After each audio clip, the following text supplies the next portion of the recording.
할렐루야. 네, 앞뒤 좌우에 계신 분들과 인사하는 시간 갖도록 하겠습니다. 오늘도 참 아름다우십니다. 다시 한번 인사하겠습니다. 성도님을 통해 하나님을 경험합니다. 네, 하나님께서 사랑하시는 삼능교회 성도님들 혹시 하가마멘이라는 말을 알고 계십니까? 하가마멘. 네, 제가 예전에 전도사 사역을 할 때 제가 담당했던 고등부의 한 학생이 제게 알려준 말입니다. 요즘 이 세상을 살아감에 있어서 크리스천으로 살아가는 것이 신앙을 가지고 살아가고 있다라는 사실을 드러내기가 참 쉽지 않습니다. 세상은 이런저런 색안경을 끼고 믿는 우리를 바라보기 때문에 우리를 오해하기도 하고, 또한 교회 내부와 외부의 어떤 문제들, 매스컴을 통해서 이렇게 전달되어진 잘못된 정보들을 가지고 우리의 잘못이다라고 이야기를 하기도 합니다.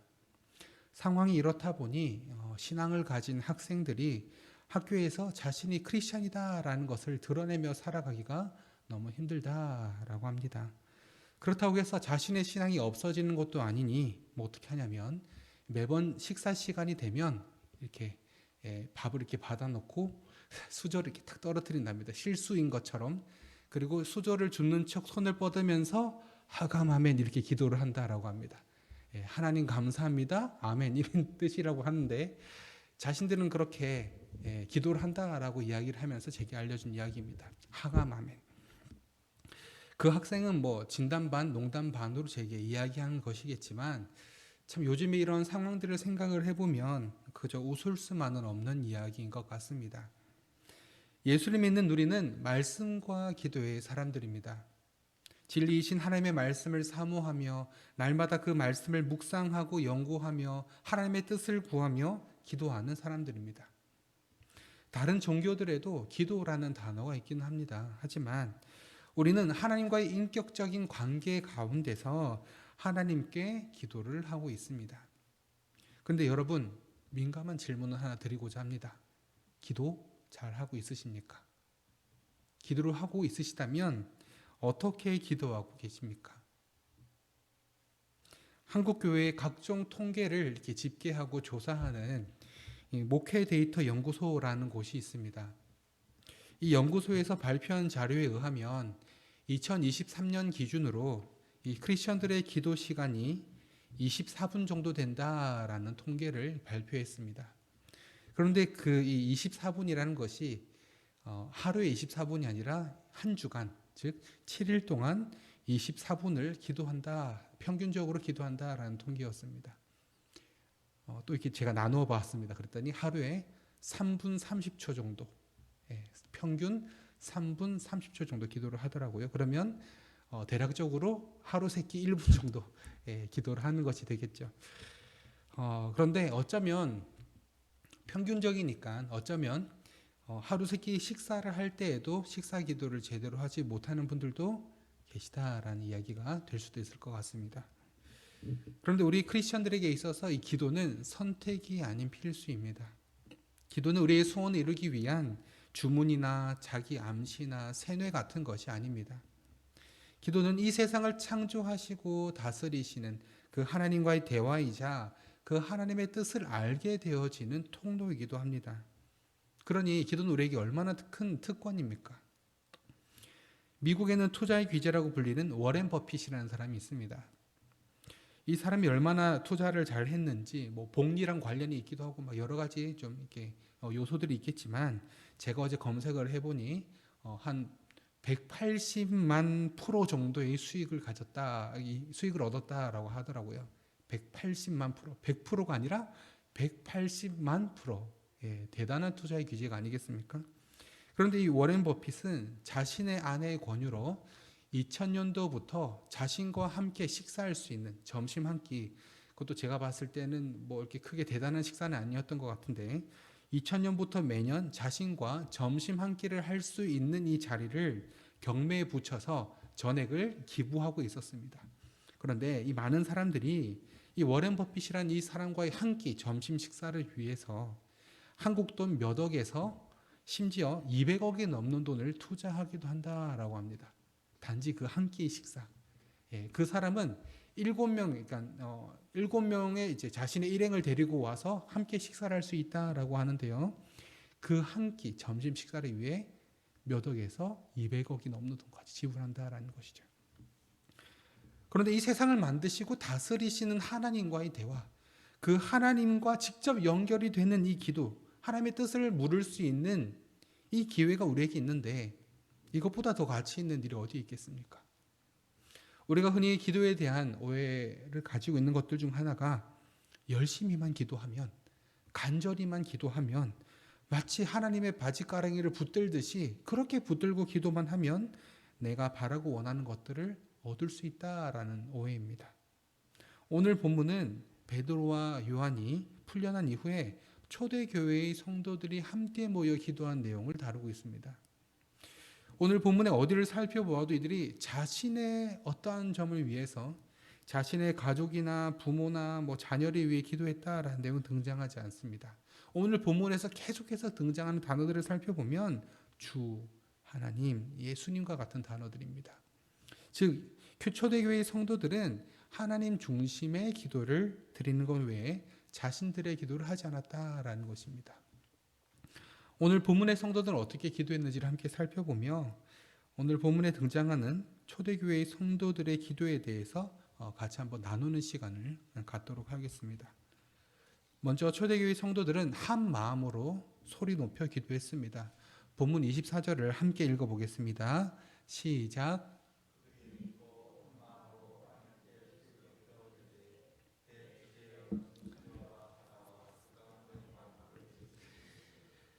네, 이 구절을 보면 베드로와 요한이 놓인 이후에 동료들, 즉 이 초대교회의 성도들을 찾아가서 어떠한 상황인지, 지금 이들이 처한 상황이 어떠한지를 알리고 함께 기도를 하는데 먼저 이들은 한 마음으로 기도했다라고 본문은 말하고 있습니다. 각자 자신이 원하는 바를 놓고 기도한 것이 아니라 마음을 합하여 한 뜻으로 기도했다라는 것입니다. 베드로와 요한이 이 초대교회 성도들에게 이 제사장들과 이 장로들의 말을 다 전달합니다. 앞으로 이들에게 닥칠 핍박과 또한 박해와 고난에 대한 이야기들을 전달한 것이죠.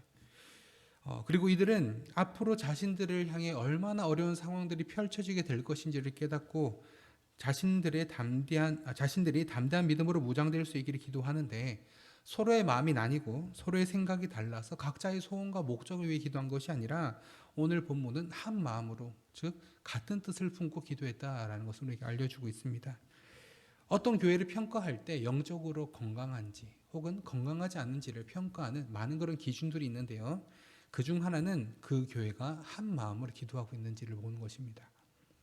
아까 제가 기도는 하나님의 뜻을 알게 되는 통로다라고 말씀을 드렸는데 우리가 함께 기도하며 하나님의 뜻을 구하면 한 분이신 그 하나님의 뜻을 구하기 때문에 하나님의 뜻을 구하는 우리 모두의 기도는 한 뜻을 구하는, 즉 한 마음으로 기도하는 것이 됩니다. 그런데 하나님의 뜻을 구하지 않고 우리의 생각이 옳은 방향을 향하여 기도한다면 어떻게 될까요? 각자의 생각이 개입하게 되어져서 방향이 다 나눠지게 되는 것입니다. 좋은 것을 위해 기도한다라고는 하지만 각자의 생각으로 기도하니 추구하는 바가 다르고 나아가는 바가 다른 것이죠. 마치 많은 바퀴가 달려있는 수레가 한 방향을 향해 있지 않으면 수레가 앞으로 쭉 나가지 않듯이 각자 자신의 바퀴를 다른 방향으로 향하게 되는 것입니다. 각자의 생각이 다르고 각자의 기준이 다르고 각 사람이 추구하는 방식이 다른데 각 사람이 자신이 옳다고 생각하는 대로 교회가 흘러가기를 바라고 원하니 의견이 나누어지고 자기 중심의 기도만 하게 되는 것이죠. 같은 마음을 품지 못하니 서로를 이해하지 못합니다. 마음이 골마서 서로에게 상처를 품은 채 그렇게 지내게 되는 것입니다.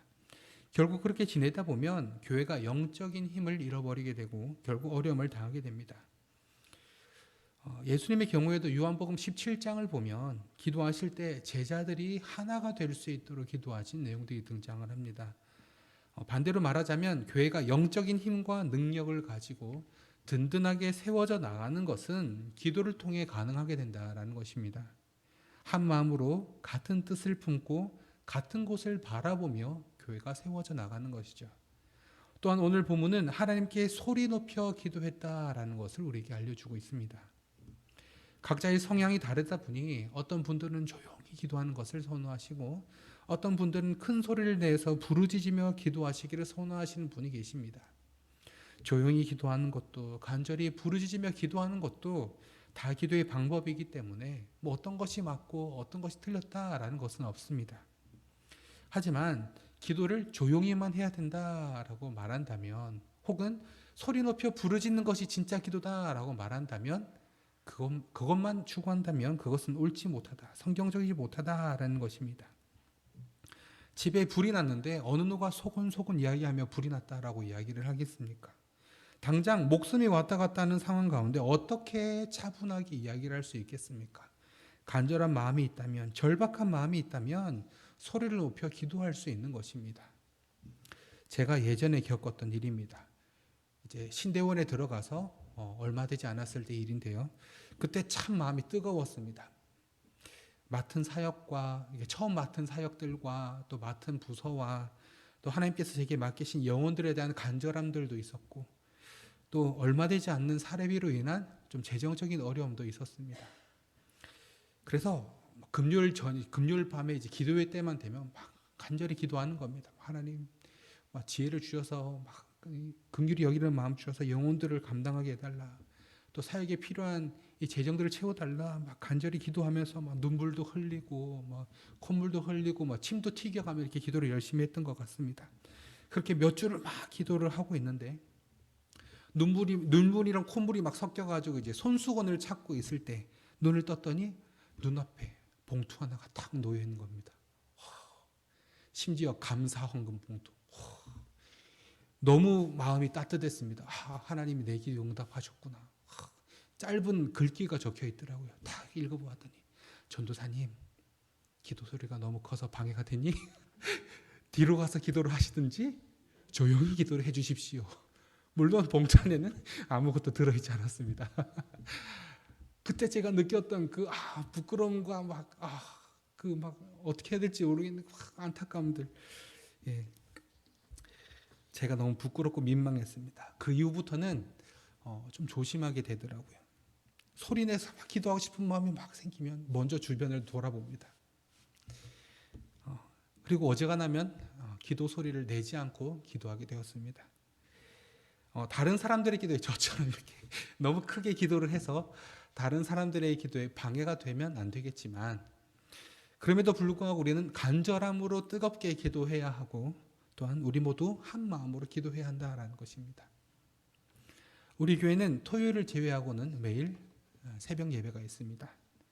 또한 특별히 금요 예배를 통해서 우리는 같은 기도 제목들을 가지고 한 마음으로 뜨겁게 기도할 수 있는 예배 시간도 있습니다. 기대하기는 우리 교회가 같은 마음을 품고 같은 뜻으로 같은 곳을 바라보며 뜨겁게 기도할 수 있는 교회가 될 수 있기를 간절히 소망합니다.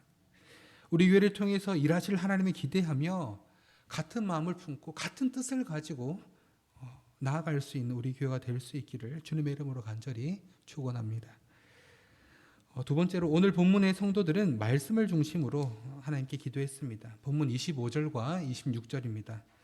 또 주의 종 주의 조상 다윗의 입을 통하여 성령으로 말씀하시기를 어찌하여 열방이 분노하며 족속들이 허사를 경영하였는고 세상의 군왕들이 나서며 관리들이 함께 모여 주와 그의 그리스도를 대적하도다 하신 이로소이다 라고 말합니다. 초대교회 성도들은 하나님께 기도함에 있어서 자신들의 감정이나 뜻을 가지고 기도한 것이 아니라 하나님의 말씀을 중심으로 기도하고 있습니다. 기도라는 것이 무엇입니까?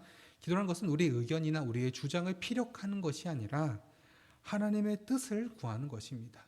마치 요술램프를 문질러서 지니를 불러내거나 도깨비 방망이로 내가 원하는 것을 만들어내는 행위가 아니라 하나님의 뜻을 구하는, 말씀에 기반한 하나님의 뜻을 구하는, 말씀이 성취됨을 믿고 의지하는 마음으로 기도하는 것이다 라는 것입니다. 하나님께서는 하나님의 말씀인 성경을 통해 하나님 자신을 우리에게 보여주셨습니다. 즉 계시해 주셨습니다. 그리고 말씀을 통해 하나님의 뜻을 우리에게 알게 하셨습니다. 우리는 이 말씀을 중심으로 하나님의 뜻을 구하는 것입니다. 우리가 지금 처한 이 상황을 통해 하나님께서는 우리가 어떻게 행동하기를 원하시는지, 어떻게 하면 이 상황에서 하나님의 뜻이 나를 통해 이루어질 수 있을까라는 것을 하나님께 여쭤보는 것이죠. 혹시 성경에 이게 주가 달려 있으신 분들이 계실지 모르겠는데 자세히 보시면 방금 읽은 본문인 25절과 26절에는 시편 2편 1절과 2절이라는 주가 아마 달려 있으실 겁니다. 이게 무슨 말이냐면 시편 2편 1절과 2절이 오늘 본문에 언급되었다라는 것입니다. 시편 2편 1절과 2절을 함께 읽어보겠습니다. 어찌하여 이방 나라들이 분노하며 민족들이 헛된 일을 꾸미는가? 세상의 군왕들이 나서며 그들이 서로 꾀하여 여호와와 그의 기름 부음 받은 자를 대적하며 25절과 26절에 등장하는 열방이나 세상의 군왕들이라는 이런 표현들은 예수님을 십자가에 처형한 로마 정부다라고 볼 수 있습니다. 또한 26절에 등장하는 관리들이란 예수님을 죽이려고 뒤에서 꾸미고 예수님의 죽음을 사주한 유대인 지도자들이라고 볼 수 있고 25절의 족속들이라는 표현은 종교 지도자들에게 선동되어서 예수님을 십자가에 못 박으라고 소리친 군중들이다라고 볼 수 있습니다. 즉 이들이 전부 한편이 되어서 주와 그의 그리스도 즉 하나님과 그분의 아들 예수 그리스도를 대적했다라고 말하고 있는 것이죠. 이러한 내용이 이미 약 1000년 전에 기록되었던 이 시편 2편에 예언되어 있었다라는 것입니다. 그러면서 이어지는 본문 27절에서 이렇게 말합니다. 과연 헤롯과 본디오 빌라도는 이방인과 이스라엘 백성과 합세하여 하나님께서 기름 부으신 거룩한 종 예수를 거슬러라고 말합니다. 초대교회 성도들은 1000년 전에 예수님을 두고 예언되었던 시편 2편의 말씀이 현실로 이루어지게 된 것을 깨닫게 되었습니다. 즉 하나님의 이 예언이 하나님께서 이 시편을 통하여 예언하신 바가 성취된 것을 알게 된 것이죠. 그래서 27절을 어떤 단어로 시작하냐면 과연이라는 단어로 시작합니다. 1000년 전에 예언된 말씀이 과연 이루어졌다라고 고백하고 있는 것입니다. 이 고백이 참 재밌는 것이 하나가 될 수 없는 관계들이 하나로 뭉쳐지게 되었다라는 것이죠. 27절에 등장하는 헤롯은 갈릴리를 다스리던 분봉왕이었습니다. 그리고 빌라도는 로마에서 파견된 유대 총독이었습니다. 헤롯은 자신이 다스리는 곳에 로마가 총독을 파견한 것인데요. 얼마나 불편했겠습니까? 자신이 다스리는 곳에 로마가 총독을 파견했다라는 것이죠. 헤롯과 빌라도는 정치적인 라이벌 구도였습니다. 그런데 예수를 거스르는데 합세했다라고 표현하고 있습니다. 바리새인들과 사두개인들은 어떻습니까? 바리새파 사람들과 이 사두개파 사람들은 당시 유대 종교의 양대 종파였고 서로 앙숙과 같은 관계들이었습니다. 바리새파는 주로 서기관들이었고 사두개인들은 주로 제사장들이었는데 이 서로를 적대시하는 관계였다라는 것이죠. 그런데 예수님을 죽이는 일에 하나가 되었다. 유대인들과 이방인들 즉 이 로마인들은 어떻습니까?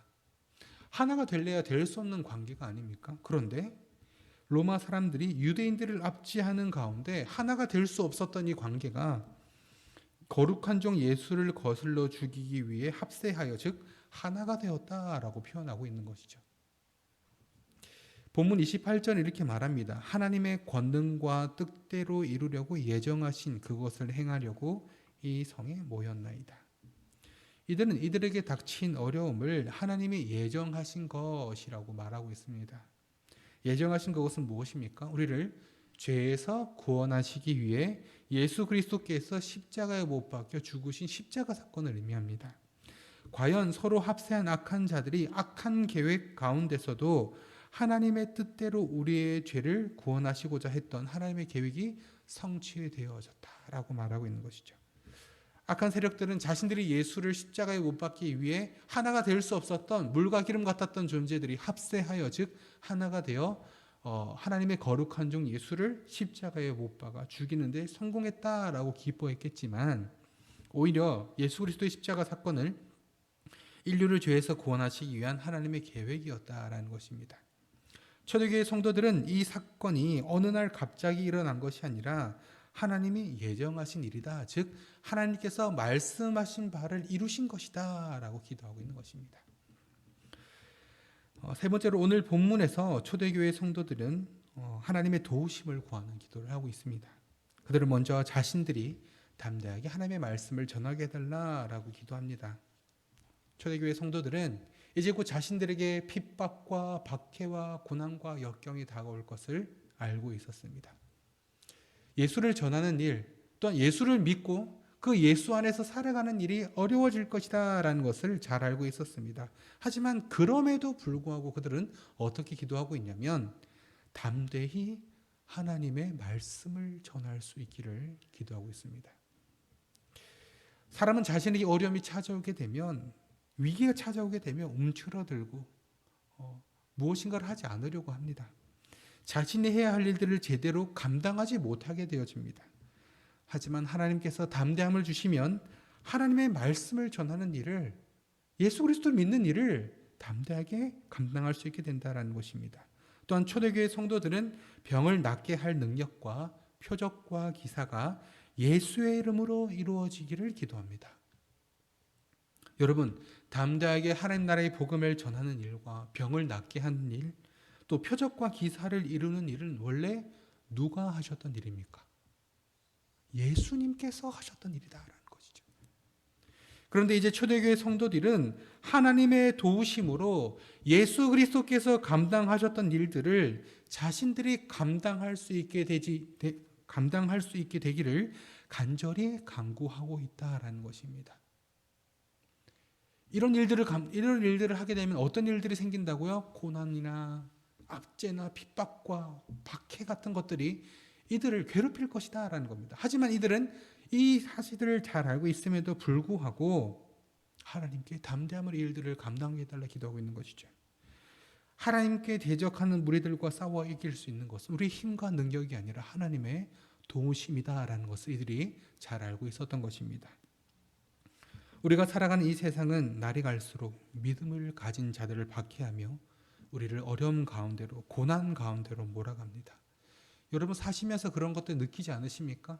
갈수록 우리의 믿음을 지키기가 너무 힘들고 믿음 가운데 바로 서기가 너무 힘들다라는 사실을 체감하며 살아가고 계시지 않습니까? 우리는 이럴 때일수록 어떻게 행동해야 할까요? 더욱 함께 모여 기도하며 간절함으로 하나님의 도우심을 구해야 합니다. 요즘 우리는 기도하고 있습니까? 요즘 우리가 기도하는 것은 한 마음으로 기도하고 있는 것입니까? 기도하고 있다면 우리는 무엇을 위해 기도하고 있습니까? 오늘 본문의 초대교회 성도들은 말씀을 붙들고 하나님의 도우심을 구하며 한 마음으로 간절히 기도했습니다. 그에 대한 기도 응답으로 오늘 본문 마지막 절인 31절은 다음과 같이 말합니다. 빌기를 다음에 모인 곳이 진동하더니 무리가 다 성령이 충만하여 담대히 하나님의 말씀을 전하니라 라고 말하고 있습니다. 고난과 역경, 죽음의 위기 가운데서도 성령이 충만하여 담대히 하나님의 말씀을 전하게 되었던 이 초대교회의 성도들처럼 우리의 삶 가운데도 우리 삼능교회가 한 마음으로 간절히 기도할 때 하나님의 일하심을 경험하게 되어지며 우리의 뜻이 아닌 하나님의 말씀을 놓고 기도하고 또 하나님의 일하심과 은혜를 기대하며 기도할 때 우리 교회를 통하여 하나님의 일하심이 드러날 수 있기를, 이 교회를 이루는 각 사람인 우리가 기도하는 자리 가운데 그 기도의 자리를 지키며 나아갈 때 우리에게 담대함으로 하나님께서 함께 하시기를 주님의 이름으로 간절히 축원합니다.